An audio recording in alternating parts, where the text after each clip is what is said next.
Alam niyo po, kinaantigan ngayon ang kwento ng isang baby unggoy na inabandona at animoy nabubuli ng kanyang mga kauri. Ang kanyang tanging naging takbuhan, abay isang stuffed toy. Kilalanin po natin ang viral Japanese macaque na si Punch dito sa Hayop Ka! Sa videong ito, kitang binalibag at hinabol pa ang kawawang unggoy na yan. Nagtatakbo siya at ang kinaantig ng netizens, patungo pala siya sa isang stuffed animal na orangutan. Ang baby animal na nasa video kinilala bilang ang Japanese macaque na si Punch. Napukaw niya ang damdamin ng netizens lalo't na pag-alamang inabandona siya ng magulang at nabubuli ng mga kapwa unggoy. Ayon sa eksperto, maraming dahilan kung bakit nauuwi sa ganitong sitwasyon ang ilang hayop. Bakit inaabandona ng female yung kanyang offspring? Isa sa mga causes would be yung pagka-shortage ng pagkain sa kanila doon. Pwede din mayroong mga, should I say, bago yung mother, hindi siya sanay mag-aruga ng kanyang mga offspring. Pwede rin na mahina yung pinanganak. Ang attachment ni Punch sa kanyang stuffed toy na orangutan, bahagi raw ng natural instinct niya bilang ulilang unggoy.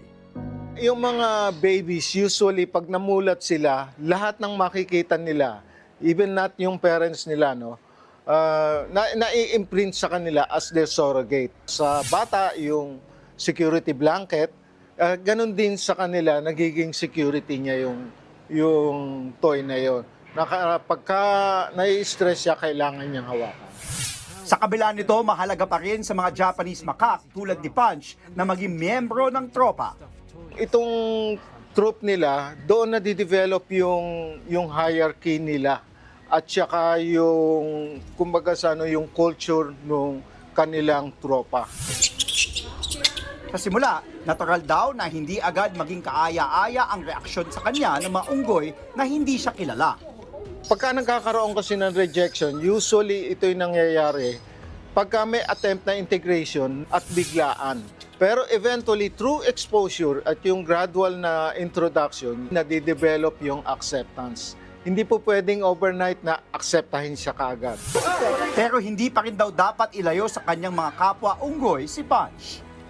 Kasi pag in-isolate mo yung isang baby at purely human, ma-associate niya yung surrogate niya na puro tao lang at hindi niya nakikita yung kapwa niya. So, at early stage, dapat ini-introduce mo na sila. Matapos ang patuloy na exposure at pag-alalay sa kanya ng nag-alagang zookeeper, unti-unti nang tinatanggap si Punch ng kanyang mga kalahi. Darating ang panahon, hindi na raw niya kakailanganing mapag-isa, kasama lang ang kanyang stuffed toy. Katulad ng normal na bata na lumalaki, na mahilig sa stuffed toy, natututo din silang mag-adjust doon sa kanilang environment at eventually, iiwanan na niya yung kanyang laruan na surrogate.